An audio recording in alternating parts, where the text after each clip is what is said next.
Uh, so, as Sasha mentioned, it's been 25 years that that we've been friends and professional colleagues, and so when I look in the room and I see these old friends, I'm so happy to be here. He also mentioned that I'm very systematic, meaning I got in a habit of every time I would make a decision to write down the criteria I would use to make that decision. We're getting a little echo, I think. And it's not a big room, so I don't even know if I need a mic. But so every time I would make a decision, I would write down the criteria I used for making those decisions. Because cause effect, everything happens because of a cause. And the same things happen over and over again. And so by taking the time to write them down and then seeing how those criteria would have worked over a period of time, I could get perspective. And so I wrote down those principles. And as Hashem mentioned, I wrote a book called Principles, which just was a collection of the life and work principles. So the culture that we have is very, very important. It was really the most important thing in terms of whatever success we've had. At the same time, I wrote down the economic and investment principles. So what I thought I would do today is to share with you what I think are my most important economic and investment principles, and then look at the world through the perspective of those principles. In other words, rather than just tell you what I think, I want to tell you how it works. And then we can apply that mechanics. You can decide, does it work that way or not? So are these principles valuable? Because if you know the principles, it's giving a man the fish ability to fish rather than to just give the fish. I can tell you what I think, but if these principles are right, then you could apply them yourself to whatever time or circumstances exist. So I broke it down in terms of economic principles and investment principles because the markets follow the economy.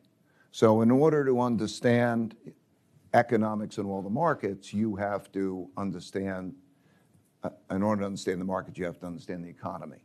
So I want to describe how I think the economy works. I think it's like it's a perpetual motion machine. And there are four big forces, three important equilibriums and two levers. If you get this down, I think this basically, everything through my eyes is along those lines.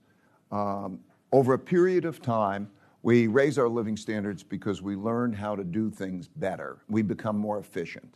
That's called productivity, output per man hour.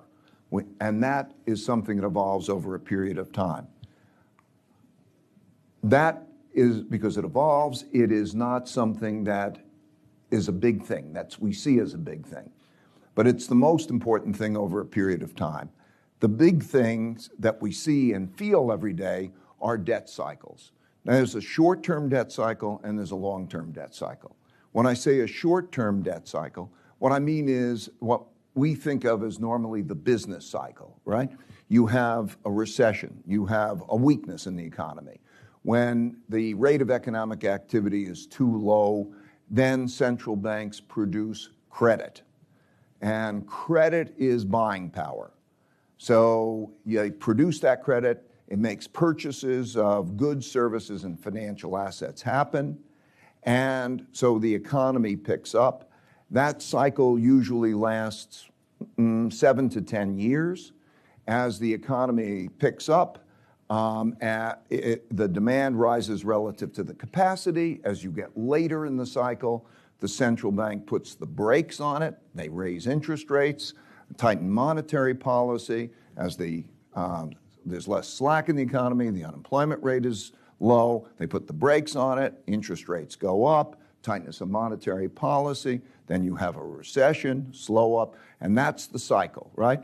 And because credit is buying power, by providing it, it also produces debt, And debt means the obligation to pay back. And so by its very nature, it's cyclical. First comes the stimulation, then comes the paying back, which means when you produce credit, you can spend more than you earn, and when you pay back, you have to spend less than you earn, and that's the nature of the cycle. And I think we're all acquainted with that type of cycle. And with that cycle goes market cycles, which we'll talk about. That's what I mean by the short-term debt cycle. There's also a long-term debt cycle, which is the accumulation of all of those shorter-term debt cycles. Because everybody wants things to go up. They want their asset prices, the markets to go up. They want employment to go up. They want everything to go up. And for that reason, central banks, over a period of time, stimulate, and they do that by normally lowering interest rates until interest rates hit zero. And then, when interest rates hit zero, they can't do that anymore. And then we come to the need to print money and buy financial assets, which we call quantitative easing. And when they can't do that anymore, or there are limitations, we come to the end of the long-term debt cycle. So there's a short-term debt cycle, a long-term debt cycle, and productivity. Now, related to all that is politics, internal politics and external politics. In that normal cycle, they're related. As we're going to see, in terms of that dynamic, the period that we're going through, 2008 and 9, there was a debt cycle, and interest rates hit zero. And that's very similar to 1929 to 32. There was a debt crisis, and interest rates hit zero. And in both of those cases, there was the printing of money and the buying of financial assets, which caused those financial asset prices to go up and more liquidity in the economy. And that particularly benefited those who had financial assets. And it contributed to the wealth gap and the income gap, as did technology. And as a result of that, in the 1930s, as also happened now, politics entered into the picture. So as we're seeing in the world right now, that issue of wealth gap is causing populism of the left and populism of the right, and that's having an effect on the markets and having an effect on the economy. So we are also seeing a situation, very much like the 30s, in which we're seeing a rising power challenging an existing power. That's a geopolitical cycle. When a rising power in the form of China, challenging an existing power in the form of the United States. And if we look at histories and cycles of those periods, there's a cycle of conflict and peace. Now, normally, peace happens after a war because some dominant country wins the war. Nobody wants to fight the dominant power, and you have an extended period of peace until there's then that particular conflict. I'm not saying we're going to have a military conflict or anything like that, although, that always exists as a possibility. So these cycles, these things have happened over and over again. So politics can affect the cycles. For example, the shift in the United States to be able to create tax cut changes helped the corporate tax picture and caused stock prices to rise. Okay, those are the cycles. Then when I look at what's happening, I compare it to three equilibriums. And what are these three equilibriums? First, that debt growth has to be in line with the income growth that's required to service the debt. If debt growth is faster than the income growth that's going to service the debt, we're going to have an adjustment. And so I'm always doing the pro forma, what is the ability to service that debt So that's what I'm watching. Second equilibrium is that the rate of economic activity, economic capacity utilization, is neither too high nor too low. What that means is if you have it pressing up too much over an overheating economy, that's going to cause a tightening of monetary policy and a correction. And if you have it too low so that the economy is depressed and there's a lot of slack, that's going to cause an adjustment to bring it up. And so I'm always watching where are we relative to that, because that's a key driver of these cycles. And the third is that the projected returns of equities are above the projected returns of bonds, which are above the projected returns of cash by appropriate risk premiums. In other words, the capital markets produce the circulation of buying power in the form of this credit coming around. And this relationship of the cash to bond yields, to stock yields and asset classes determines how money flows through the economy.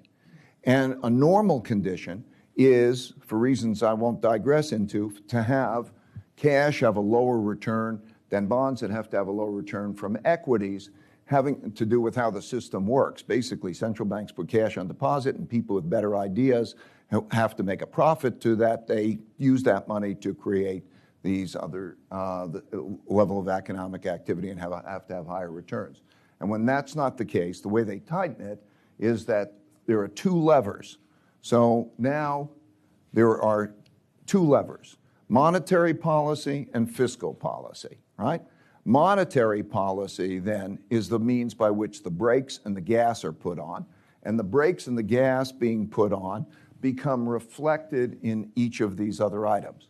So let's say if debt growth is too high relative to income growth and capacity utilization is high and stretched, monetary policy will be tightened.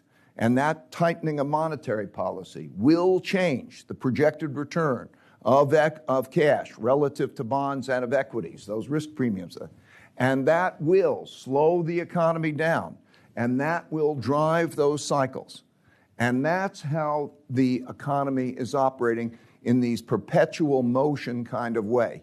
And if you could almost picture, literally can picture, where you are in those cycles and what is happening, and you can anticipate what is going to happen next from that, because it's that perpetual motion machine.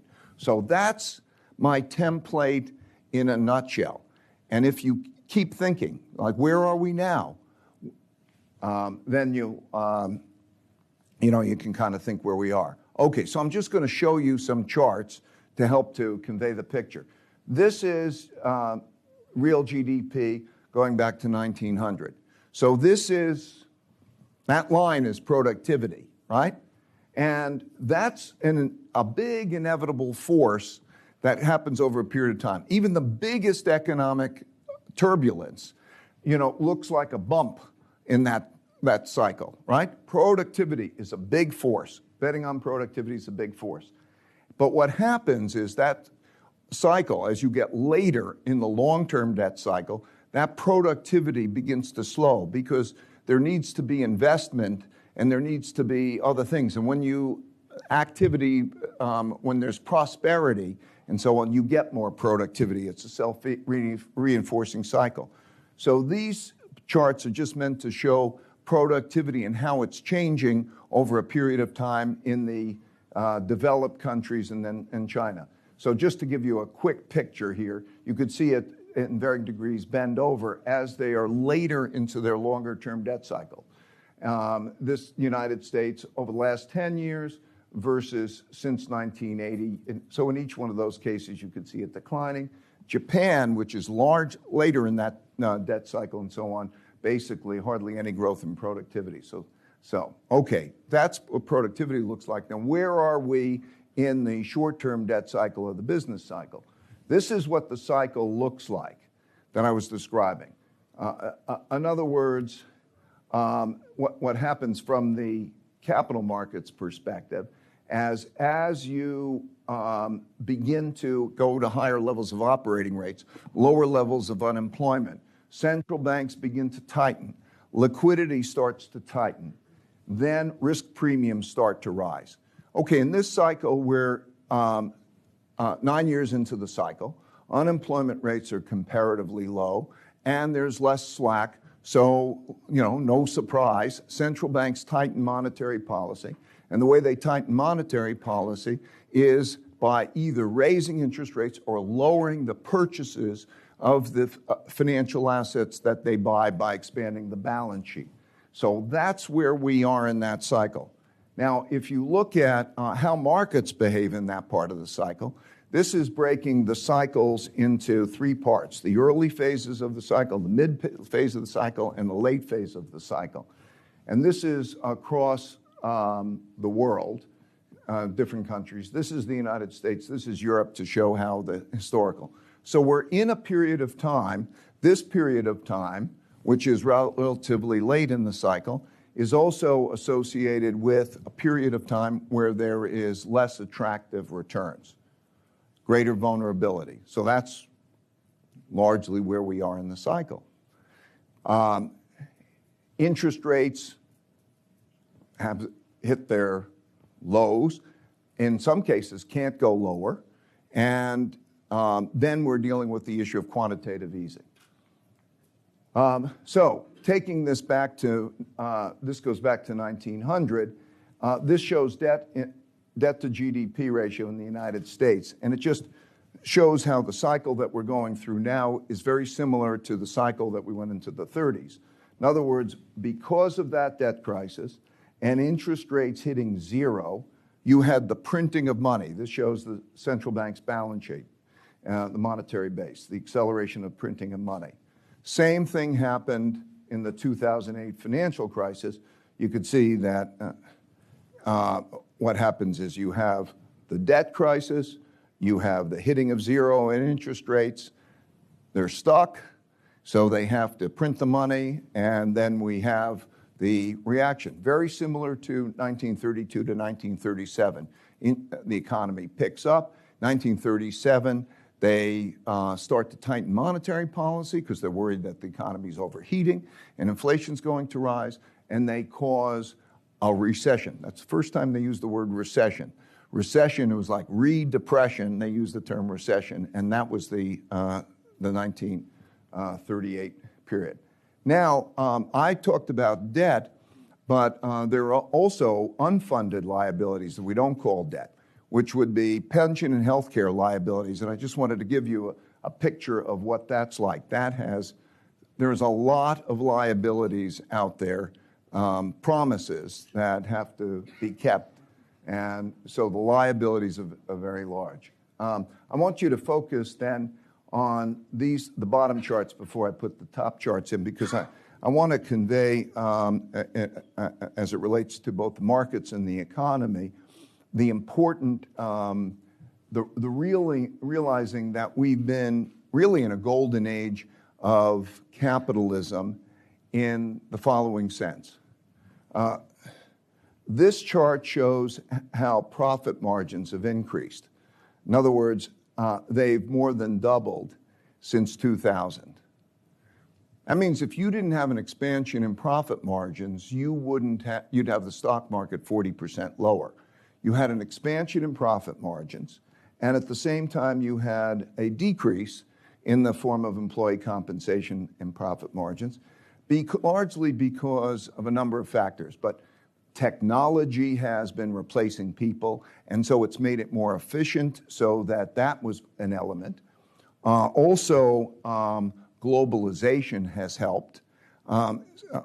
Just to show you a couple of charts pertaining to this.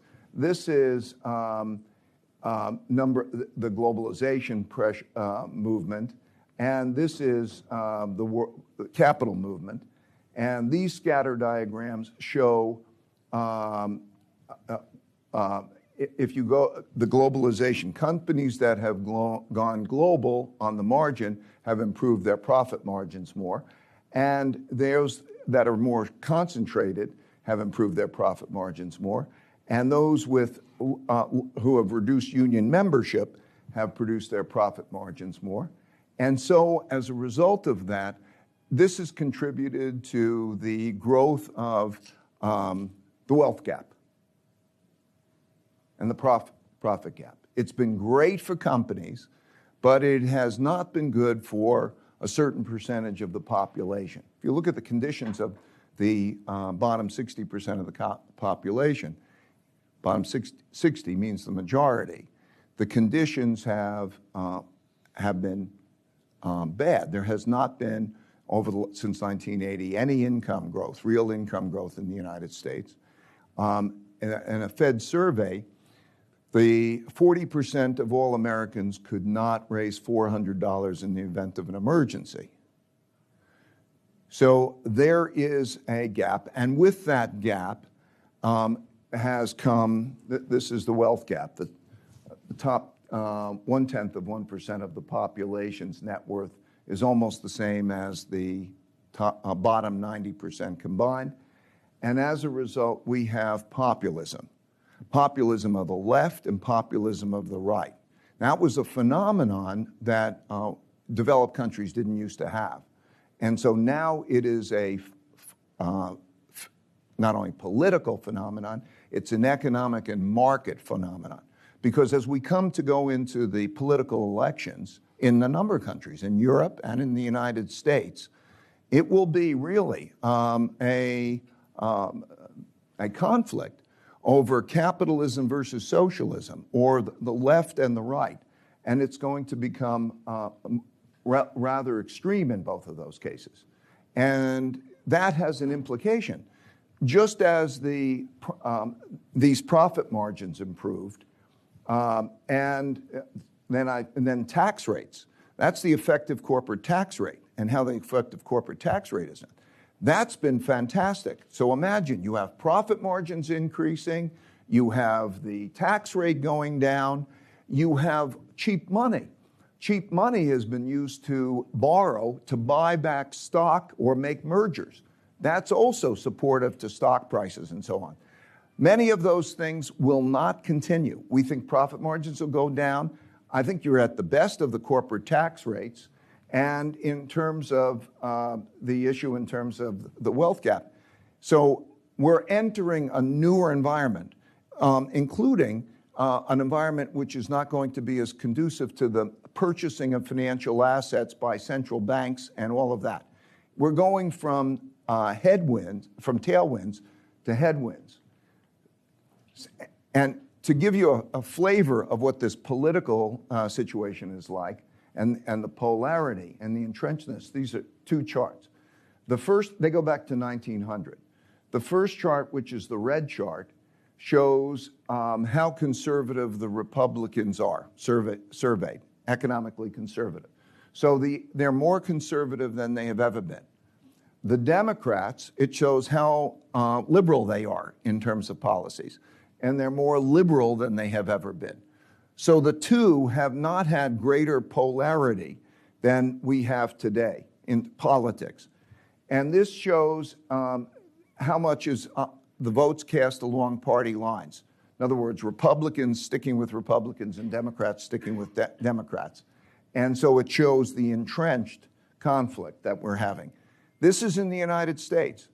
This is not just a United States phenomenon. It is a European phenomenon as much. We're going to be going into elections in Europe, and that for the European elections, and then we're also going to have changes in politics. And there's going to be more movement to political extremes. For example, in the UK, I think it's likely that Jeremy Corbyn will be in power, which will have an effect on capital flows. So we're entering a period of time in which we're rather late in the cycle. Central banks have less power than they used to ease. And we're having this populism in an election cycle. So that's kind of the lay of the land. If you look at Europe, you can judge the capacity of a country to ease by looking at the level of interest rates relative to zero and the amount of quantitative easing that can take place and its marginal effects. So let's say in the United States, you go from 2.5% to 0, and you're done. In Europe, you're at 0. And in Europe, there are limitations, caps at 33% of certain types of debt that they have hit, that they can't go beyond unless there's some sort of an agreement. And politically, it's very difficult to have an agreement. So in Europe, there's going to be a problem for the ECB in terms of being able to have the ability to stimulate. And Japan is in a position somewhat similar with these negative interest rates, slightly negative interest rates, farther, and a lesser ability to stimulate. So that's the lay of the land, I think, in terms of markets and economy within the template that I showed you to begin with. Okay, in terms of the rising power challenging existing power, China will be an important influence in the world that we're operating in for the rest of our lifetimes. It'll become an increasing influence in that globalization and so on. So this just shows where they are in the United States and China in relative output. This is what I believe that what's likely in terms of equity market cap and share of debt securities outstanding. In other words, the Chinese markets are big and becoming bigger and more liquid and more effective. And they're going to play an important role, as will the Chinese economy in the environment we're in, not only in the form of trade, but also in the form of the whole geopolitics, particularly reflected through technology. If you look at history and what caused countries to succeed and fail, it was particularly led by technology. So I've been, over the last several months, wanting to research the rise and declines of world reserve currencies. And in order to do that, I have to watch the arc of each one of these reserve currencies. There's the US dollar, before that there was the British pound, before that there was the Dutch guilder. And as a result of that, I needed to understand a number of things about the economies that that made them reserve currency. How did they become reserve currencies? How did they lose their reserve currency status? And that led me to watch a number of factors in studying those. I love putting together statistics and numbers to put together indices. So these are the 6 main factors that you can judge a country's power by. Power is a vague thing. You can have economic power, you can have military power, you can have power in different ways. But this is when I went to each one of these 4 cases. Here's the Dutch cycle, here's the British cycle, here's the US cycle, here's the Chinese cycle, reflected in this dynamic. And what you can see, this classic cycle, is first, it's innovation, meaning technology, education, and competitiveness, mostly a new technology. And the new technology, like the 5G technology today, and the issues pertaining to Huawei and other technology companies, if you have technology, it works both economically and militarily. And so there's always a new technology. In the case of the Dutch, it was the ability to build ships that can go anywhere around the world. And they took those ships, and because the Europeans were experts in fighting, because they always fought with each other, they took the guns, they put them on the ships, and they go out to the rest of the world, and they accounted for half of world trade. Can you imagine that? And when they go out there with half of world trade, they're bringing their money, the Dutch guilder, okay? So they bring the money, and when they bring the money, it becomes a world reserve currency. And in order to go out in the world, they have to have a military to support that. And so these cycles go on. And if you look at that, this is, the red line is China, and the blue line is the United States in terms of the averages of these things. And it goes back to 1500. And one of the things you could see there is that the Chinese have typically been number one or number two, although the world was a different size then. Those were all very far away places. We now have one sort of world. So those are the economic principles. So I think we're late in the business cycle, relatively late.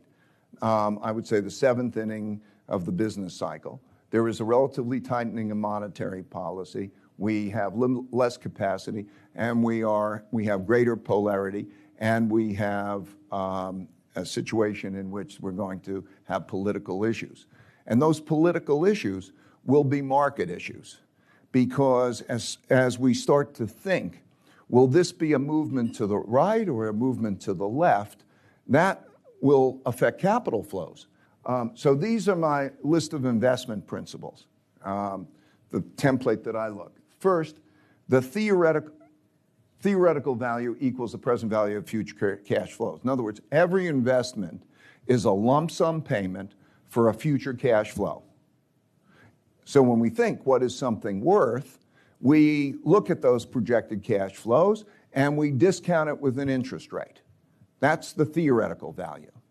The actual value that it will trade at will equal the total amount of spending, if I calculate total amount of dollars spending on something, divided by the quantity of goods sold. So I'm always looking at how much is going to be spent, and what are the motivations of the spenders, and how much of it is going to be quantity. I try to estimate what the total spending is, divided by the quantity to estimate the price. Okay, number three is that asset classes will outperform cash over the long term. I explained that. It's required, otherwise the economy comes to a halt. And that the outperformance of asset classes over cash, that beta, cannot be very positive for too long, because if it was, it would be easy. If it was positive, you just borrow cash, and you buy the long things, and you make a lot of money. It comes with big bumps along the way. And that assets are priced to discount future expectations. Most importantly, inflation, growth, risk premiums, and discount rates. And I'm going to get into that in a minute. And then every investment is a return stream. What I mean is every day you can market to the market, and you know what it's like. And so the key is to be able to put together portfolios of return streams so that they balance well, as Hashim was saying.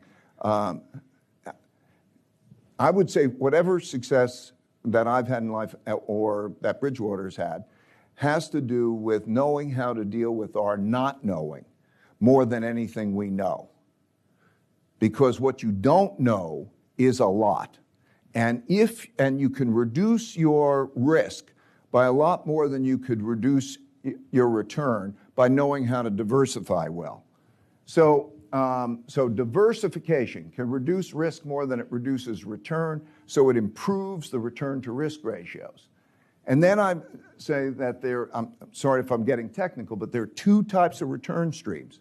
There is a beta return stream and an alpha return stream. And what I mean by a beta return stream is that there is an intrinsic reason that asset class will behave in a certain way that you will know. In other words, if growth rises faster than discounted and interest rates don't rise much, you know that stocks are going to go up. So there is environmental, so you can structure that. Alpha is a zero-sum game. In other words, for me to produce alpha, I have to outperform, I have to take money away from somebody else. It's a zero-sum game, like poker at a poker table. So they can be either alphas or betas, and the key to good investing is to create good portfolios of good return streams. And then, in order to balance these, you have to risk balance them. In other words, if somebody might think, if I put 50% of my dollars in stocks and 50% of my dollars in bonds, that I have my diversification. But not so, because the volatility of stocks is greater than is twice the volatility of bonds. And because of that, you have to risk balance them. And then the holy grail of investing is to find 15 or more good uncorrelated return streams. I'll get into that in a minute. And then, as Hashim mentions, then systemizing decision rules is critical. And those rules should be timeless and universal. What I mean is, as I said, I write down the criteria. We write down the criteria for investing. And then we take those criteria and we test them through all periods of time and all countries, timeless and universal. Because if something happened in one time and your process is not working in that time, then it must be that you haven't explained the differences. And so by forcing ourselves to try to make those rules timeless and universal, it then becomes the standard that we operate by. So all of the rules that we're operating by are timeless and universal. I'll just pass through some charts. So this, going back to 1975, think of this as the rolling returns of asset classes. Okay, what you can see is that all of the asset classes have some times that are good, sometimes that are bad. On average, they're above zero, but they all have periods of down. And inevitably, what happens is that investors, most investors, love the asset classes that did well. The biggest mistakes of most investors is that they think that the investment that did well is a good investment, rather than it's a more expensive investment. And so here we have, here's equity, whoops.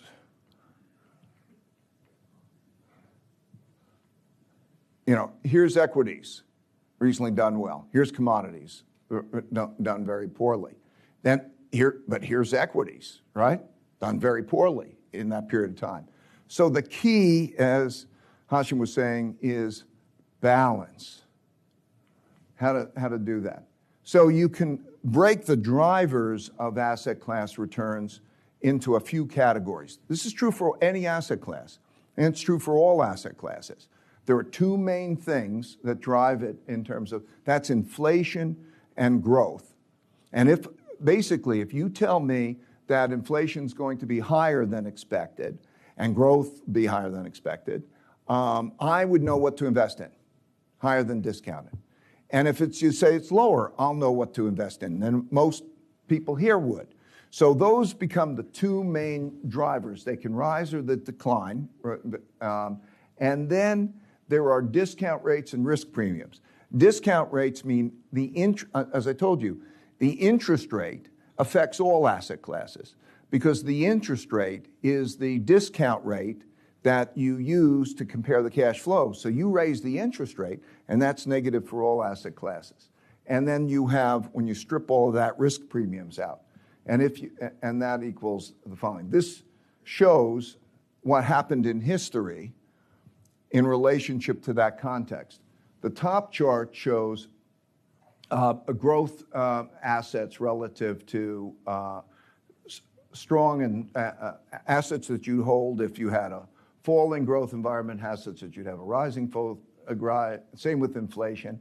Then it shows what the discount rate is, and then it shows what the risk premium, which was the residual of that, and that's what we have all-weather return. All-weather return, all-weather is our optimally diversified portfolio. Okay, I'm going to skip this chart. What it's meant to show, basically, is that how diversification can substantially improve your risk-to-return ratio. I want to turn to this chart. So this is what I believe the holy grail of investing is. If you can do this, you'll make a fortune. You'll be very successful. And it's simple, really. Maybe not simple to pull off, but simple concept.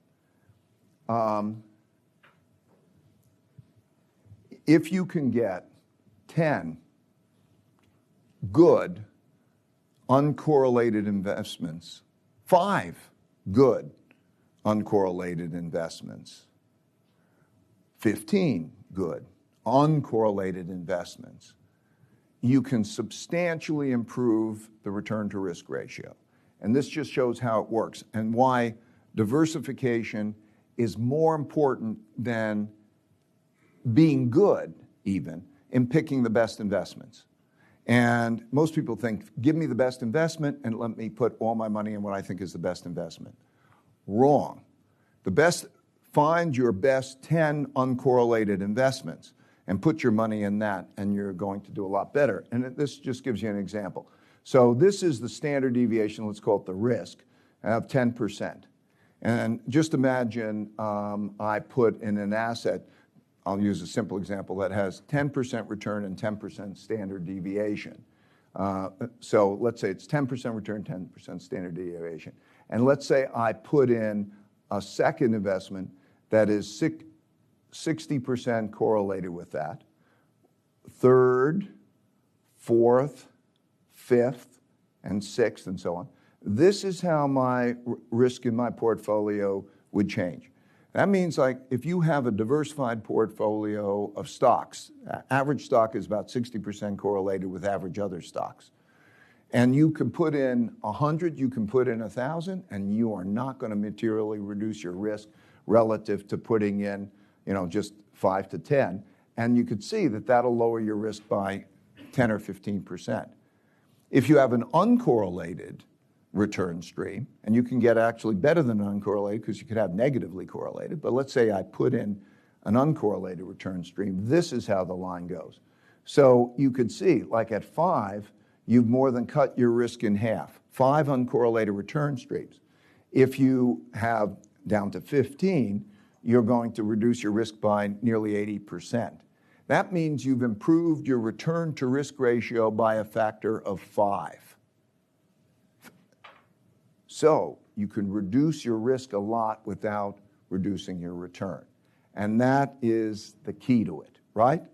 So when I look at this, I think that there are 2 types of assets. What's your strategic asset allocation mix? What is your beta? In other words, what portfolio do you normally have? And in my opinion, it should be highly diversified, but with along those lines in terms of like half in growth, half inflation, rising or declining. And then alphas. You have to have a lot of different alphas. Like in our case, we have well over 100 different types of alphas, about 130 different kinds of markets, actually, in terms of trading. So that's it. Thank you for your patience. Let's have a conversation about it.